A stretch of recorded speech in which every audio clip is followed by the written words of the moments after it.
안녕하십니까? 정현우입니다. 오늘은 임자 월주에 대해서 설명을 해드리겠습니다. 우리가 역학을 공부하면서 항상 우리가 생각할 거는 역학은 음양학입니다. 음양학. 그 사주에 음이 많은 사주냐 양이 많은 사주냐. 근데 이제 우리가 보통 갑을병정 할 때 을도 음이고 정도 음이지만은 그거는 양기가 좀 약한 음이다 이렇게 봐야 됩니다. 그러니까 우리가 을정을 볼 때는 양기로 봐야 됩니다. 양기로 봐야 돼요.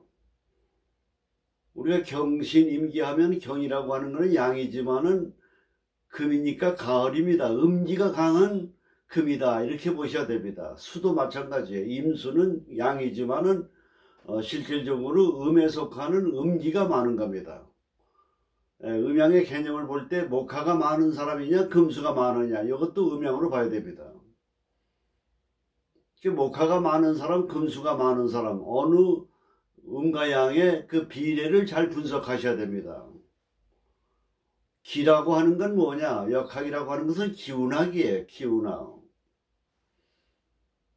옛날 조선조 시대에 율곡 선생의 아버님이 강원도 강릉에 사셨는데 서울의 한양에 볼일을 마치고 강릉으로 내려가는 길에 대관령을 넘어가게 됐습니다. 그런데 오늘은 어디서 잘까 하는데 멀리서 반딧불이 반짝반짝해요. 오늘은 저기서 하룻밤 쉬었다 가면 되겠다 생각을 하고 갔더니 주막인데 주모가 혼자서 있는 겁니다. 근데 주모가 유심히 자기를 뚫어지게 자기 눈을 쳐다보는 거예요. 참 민망할 정도로. 그 저녁 식사를 잘 정성껏 대접을 받고 이제 이불을 피고 자려고 하는데 그 주모가 들어와서 오늘 하룻밤 운우의 정을 한번 나누고 싶다고 하면서 이렇게 그 주모가 부탁을 하는 겁니다. 그 율곡의 아버님이 남녀 7세 부돈석이의 초면에 어떻게 그렇게 우리가 관계를 가질 수 있느냐 하면서 이런저하에 거절을 했습니다. 그리고 이제 강릉에 자기 집에 들려서 이제 다시 한양의 볼일을 보러 가는 길에 대관령을 넘어가게 돼서 그 주막에 또 들려서 하룻밤을 또 신세를 지려고 또 부탁을 했습니다. 그때 갈 때는 거절을 했는데 다시 생각을 하니까 오늘은 또 그 여자를 한번 품에 안아봤으면 하는 그런 욕구가 생겼습니다. 그래서 이제 그 식사를 마치고 그 여자가 주모를 불렀습니다. 주모. 전번에는 초면이 돼서 자네의 청을 거절하네만은 오늘은 내가 같이 정을 나눌 수 있으니 오늘 하룻밤 운우의 정을 내가 나누겠다 이렇게 얘기를 했습니다. 그랬더니 주모야 하는 말이 뭐라 그러냐, 냉수 먹고 속 차리시오 그러더랍니다. 그래서 아니 그때는 내가 거절했고 오늘은 그렇게 내 생각을 얘기했는데 왜 그러냐 그랬더니 그 주모 하는 말이에요. 그때 당신의 눈을 내가 봤을 때 눈에 정기가 서렸다 이거예요. 기가 살아있다 이거예요. 그 정기가 있을 때 당신과 관계를 맺으면은 좋은 씨앗을 볼 수 있다고 하는 기를 봤기 때문에 내가 했지만은 지금은 내가 당신의 눈을 보니까 기가 다 빠져나갔다 이거예요. 그 내가 골비었느냐 이렇게 얘기했습니다. 말하자면 그 주모는 기를 아는 사람이다. 기. 만일 그때 율곡의 아버님이 그 주모와 그때 기가 살았을 때 정기를 받고 태어났으면은 율곡이 심살인당해서 나오질 않고 그 주모가 그 씨앗을 받아서 율곡과 같은 그런 훌륭한 자식을 얻을 수 있었을 것이다. 이렇게 기운학적으로는 분석이 되는 겁니다. 그 기라고 하는 게 바로 신입니다. 신. 그래서 기가 안정적이고 생기가 있고 모든 주변 환경이 좋을 때는 초능력의 신비가 나옵니다. 그래서 재물도 좋고 권력도 좋고 하는 일이 다 잘 됩니다. 그래서 자기의 직업과 적성에 맞는 기운을 타고나면 그 분야에서 일이 잘 되는 겁니다. 인생은 어떻게 보면 자기 팔자대로 살다 가는 거예요. 팔자대로. 조선조 시대에 정승을 지낸 정광필 씨라고 하는 명재상이 있었는데, 그분이 절에서 과거 시험을 공부할 때 그분과 똑같은 사주팔자를 가지고 있는 사람이 그 과거 시험을 준비하는 사람이 있었어요. 그때 그 같이 공부를 하던 정광필 씨하고 사주가 같은 그 지망생은 사주팔자가 똑같은 사람인데 둘 다 재상의 팔자예요. 근데 재상의 팔자를 똑같이 타고났는데 같은 시대에 같은 나이에 재상이 둘이 있을 수는 없지 않습니까? 근데 인간의 운명은 그 사람의 팔자가 같더라도 세덕, 가정환경, 정광필 씨는 영의정의 집안이라고 하는 명문의 아주 그냥 재상의 집안으로서의 그런 세덕, 가정환경이 좋고, 자기는 농사집으로 가난한 집의 아들로 태어나서 재산도 없고 여러 가지로 세력이 약하니 동시대에 나가 재상이 되긴 어렵구나 하면서 과거 시험을 포기하고 내려갔습니다. 근데 정광필 씨가 재상이 돼가지고 문득 나하고 팔자가 같은 사람이 지금 뭘 하고 있는가 하고 궁금하게 생각을 해서 자기 아랫사람을 시켜서 그 사람의 소질을 파악해서 하는 일이 뭘 하고 있느냐 한번 물어보고 조사를 하라고 그랬습니다. 근데 한 보름 만에 왔어요. 왜 이렇게 늦었느냐 했더니, 그때 그 사람은 과거 시험을 준비하다 포기하고 내려와가지고 혼기 놓친 노처녀들, 할 일 없는 노총각들 전부 나에게 오라 해가지고 산에 가가지고 산간을 개발을 해가지고 농사를 졌던데, 농사를. 그 농사를 져가지고 거기에 수백 명의 한 마을을 이루어가지고 사는데, 그 마누라가 한 10명 정도 되고, 그 10명의 마누라가 난 자식 손자들이 한 100명이 되더라는 거야, 100명. 그 많은 손자, 손녀를 거느리고, 많은 철을 거느리고 살아간다고 하는 거를 그렇게 보고를 받았습니다. 말하자면 정광필 씨는 영의정이라고 하는 재상을 했지만은, 그 사람은 세덕이 약해서 내려가서 농사를 졌지만은 정승팔자에 부럽지 않는 많은 자손을 두고 마누라를 두고 인생을 정승팔자같이 살고 가더라 하는 얘기입니다. 우리가 이 팔자가 같으면 운명이 같아야 될 거냐 이렇게 얘기를 합니다만은, 운명의 성질은 정승의 팔자와 똑같은 그 성향으로 살다 간다 이렇게 하는 거를 우리가 역학을 배우는 분들은 잘 이해를 하셔야만 합니다. 근데 역학이라고 하는 건 기운학이에요. 기는 뭐냐? 안정감을 중요시해요. 양이 너무 많아도 기가 불안정하고, 음이 너무 많아도 기가 불안정합니다. 그래서 음과 양의 비례는 항상 7대3이라 그래요. 70%가 물이고 30%가 말하자면 뼈와 근육, 피부가 되는 거예요. 70%를 유지해야 돼요. 오늘 현대인들은 뭐냐? 수면 부족이에요. 해가 지면 자야 되는데 늦잠 자지요. 하루에 과로하지요. 우리가 노동하고 스트레스 받고 과로하면은 수분이 고갈됩니다. 수분이 고갈돼요. 그 70% 수분이 유지가 되질 않아요. 그 건강 관리를 위해서는 뭐냐면, 내가 노동을 하고 일을 하고 스트레스를 받았으면 그만큼 거기에 비례하는 걸 풀어줘야 돼요. 휴식을 해야 됩니다. 휴식.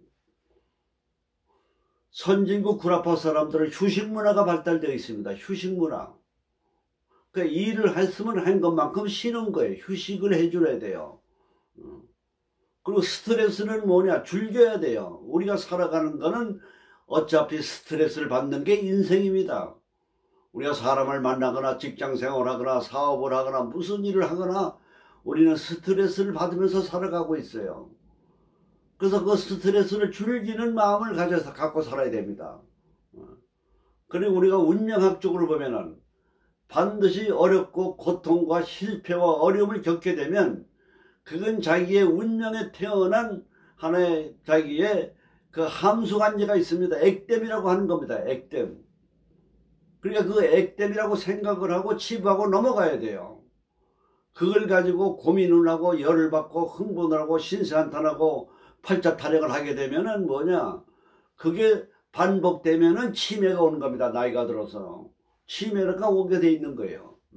치매가 다른 거 아니에요. 스트레스 많이 받고 감정적으로 자기가 기분이 나쁘면 반복되면은 절망감에 빠지고 비참한 생각을 하게 되면은 치매가 오게 되는 겁니다. 그래서 인간은 낙천적으로 긍정적으로 희망적으로 생각해야 됩니다.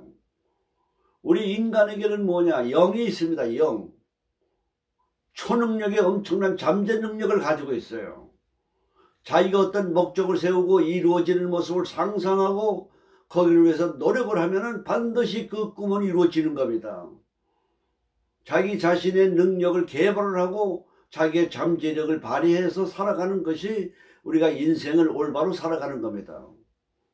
인생이라고 하는 건 뭡니까? 흔적을 남겨야 돼. 태어났을 때 내가 이 세상에 태어나서 흔적을 남기고 가야 됩니다. 제가 영리학을 공부하면서 장명을 해주는 이유는 뭐냐면, 기운학적으로 좋은 이름을 지어줘서 건강한 사람으로서의 성격과 직업과 모든 면에서 성공할 수 있는 분위기, 환경, 이름이 운명을 지배하는 환경과 분위기에 엄청난 영향을 미칩니다. 제가 한 만여 명의 장명을 했습니다만 저는 기운학적으로 이름을 지어야 된다고 생각을 하는 사람입니다. 그래서 역학이라고 하는 건 뭐냐, 안정과 균형을 중요시하는 겁니다. 요 임자월에 태어났다고 하는 건 뭡니까? 우선 물이 많은 사주입니다. 물이 많은 사주예요. 물이 많은 사주예요. 그 물이 많다는 건 좋은 거예요. 수분이기 때문에.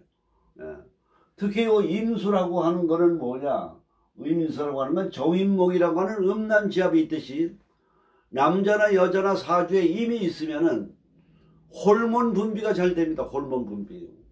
그 호르몬 분비가 잘 되니까 성생활을 주기적으로 합니다. 건강에 있어서 성생활을 주기적으로 하는 거가 건강에 굉장히 중요합니다. 왜 그러냐? 남성이 호르몬을 사정을 하게 되면 호르몬을 만드느라고 신진대사가 되고 오장육부가 활기차게 돌아갑니다. 사정을 안 하게 되면은, 부부생활을 안 하게 되면 호르몬 생산 기능이 저하되면은 온몸의 신진대사 기능이 약화되는 겁니다. 여자는 뭐냐, 성관계를 함으로써 몸 안에 있는 열이 바깥으로 나가면서 기가 순환이 되는 겁니다. 성관계를 여자가 안 하게 되면, 오랫동안 안 하게 되면 몸 안에 열이 축적이 되는 겁니다. 그러니까 기의 순환이 안 돼요. 열을 뿜어내야 돼요. 그러니까 노처녀들이 왜 올드미스가 히스테리를 부리느냐, 열이 발산을 못하니까 차가지고 답답하고 기가 순환이 안 되기 때문에 짜증이 나서 히스테리를 부리는 겁니다. 우리가 성이라고 하는 건 반드시 뭐냐, 건강에 있어서의 자연의 이치대로, 공자 말씀대로 식색이 중요하듯이 건강에 굉장히 중요하다는 걸 여러분들이 인식을 하셔야 됩니다. 그래서 이 임이라고 있는 사람은 뭐냐, 호르몬 분비가 잘 돼요. 그래서 성욕이 왕성합니다. 그 다음에 자는 뭡니까? 도화 아닙니까? 우리가 역학을 딱 보면은 사주를 볼 때 좌오묘유가 있다 그러면 도화가 있다고 봐야 돼요. 좌오묘유가 도화살이에요. 도화살은 뭐냐, 생기가 있고 건강하고 호르몬 분비가 잘 되는 거예요. 그게 바로 도화살이에요. 좌오묘유. 인신사해는 뭐냐, 지살과 역마예요. 우선 이것만 알아도 사주가 보기 쉽습니다. 인신사해가 있으면 지살과 역마가 있구나.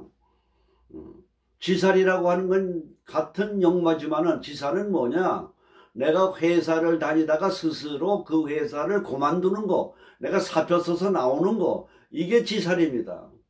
역마라고 하는 건 회사에서 쫓겨나는 거예요. 면직당하는 거예요.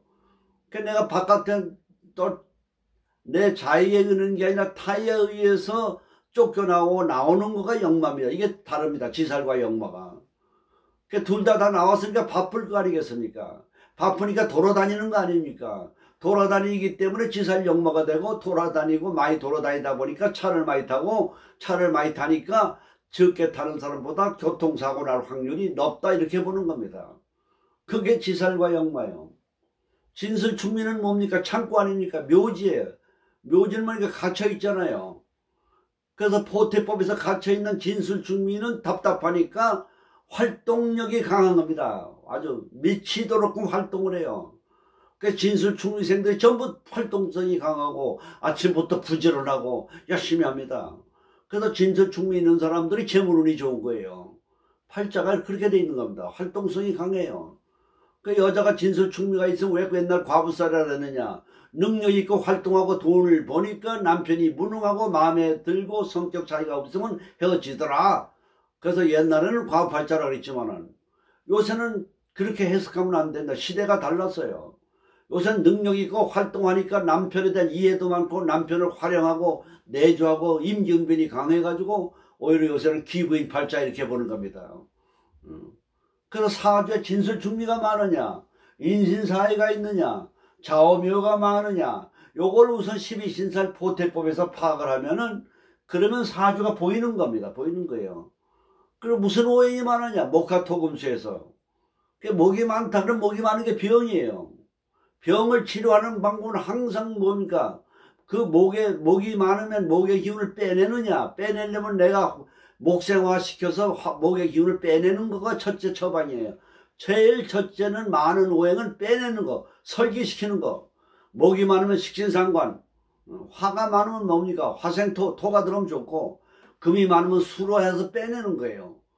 둘째는 뭐냐? 남이 나를 극해주는 거예요.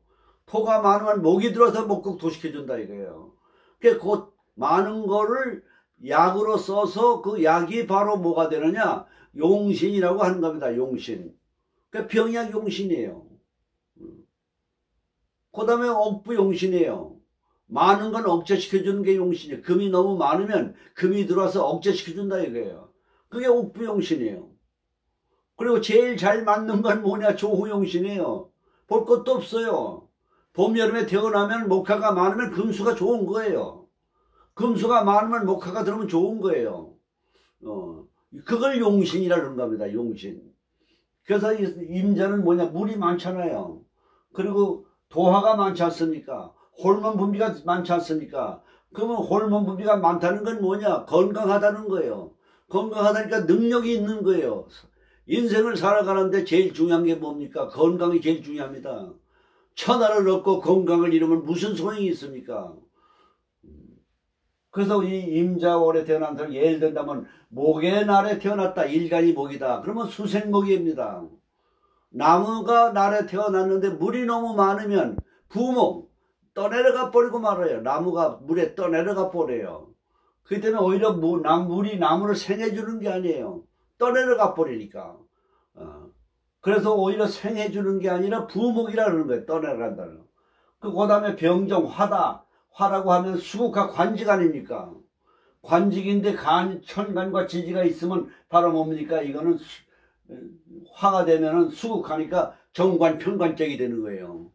그 정관 편관적이 있으면 뭡니까? 관직이나 명예나 이런 조직 생활을 할 수 있는 그런 기운을 타고났다 이렇게 보는 거예요. 명력도 강하고. 그럼 토의 날에 태어났다 토국수 아닙니까? 그 토국수가 월지에 임자를 놓게 되면 재물이 되는 거 아니에요. 물이 재물 아니에요. 그 토라고 하는 건 중심이고 재물의 상징이에요. 그 재물운이 좋은 겁니다. 금의 날에 태어났다 금생수 아닙니까? 금생수인데 물이 식신 아니에요. 그럼 물장사 아니에요. 그 유흥업이라든지 다방이라든지 이런 물장사라든지 이런 생수장사라든지 이런 쪽에 유망하다고 보는 거예요. 오행에. 같은 비견급의 물의 날에 태어났다. 그러면 뭡니까? 물이 넘치는 거 아니에요. 물이 넘치면 뭐가 들어와야 좋습니까? 목이 들어오면 좋은 거 아닙니까? 근데 이 치지에 목이 있다 그러면 큰 부자가 되는 거예요. 그래서 역학이라고 하는 건 항상 이런 걸 생각을 해가지고 사주를 타주와의 일간과의 비교를 해서 육친을 통변하고 뭐가 많고 적으냐. 그래서 용신은 가을 겨울에 태어나면 봄 여름에 좋은 거고 그러면 사주가 다 보이는 거예요. 그리고 육친 통변을 잘하면 되는 겁니다. 육친에 대한 개념을 알고 그리고 육친에 대한 통변을 잘할 땐 뭘 잘해야 되느냐. 합과 충을 잘 봐야 됩니다. 합과 충을. 끊임없이 자는 뭡니까? 오가 들어오면 충이 되잖아요. 그 월지니까 뭡니까? 직장 변동 아니에요. 환경. 월은 이게 직장을 보는 겁니다. 좌우충. 근데 여기가 미가 들어서 원진이 들어왔다. 그럼 잠이 원진 아니에요. 그럼 직장생활에서 짜증나고 원망스러운 일이 많이 생겨서 직장생활에도 골치 아픈 윗사람, 성격이 안 맞는 사람, 아랫사람이 나를 괴롭히고 그리고 무거운 책임감에 이렇게 짜증스러운 일이 생긴다 이렇게 보는 거예요. 그래서 이 지지가 합충과 파와 해와 원진이 들어왔을 때에 그때 상황의 환경의 변화를 말씀을 드리면 되는 겁니다. 그래서 우리가 이 임자월에 태어난 사람은 수가 많기 때문에 일단은 무리마라고 하는 건 생명체를 얘기하기 때문에 좋은 의미로 해석을 해야 되는 겁니다. 그래서 목화 토금수에 따라서 요 수의 작용이 나타나고 그 나타난 거에 따라서 육진에 따라서 직업, 성격 그리고 그 앞으로의 용신, 필요한 오행 그거를 살펴서 운세를 분석하면은 우리가 좋은 사주를 풀 수 있다고 보는 겁니다. 그래서 우리가 사주를 추명하고 감명할 때는 항상 음양, 오행, 사주 통변 그리고 변화오는 합과 충에 있어서의 지지의 변화 이치 거기다 12신살 보태법까지 보서 우리가 이 사주를 물상법을 겸해서 보게 되면은 사주가 다 보인다 이렇게 생각이 되겠습니다. 감사합니다.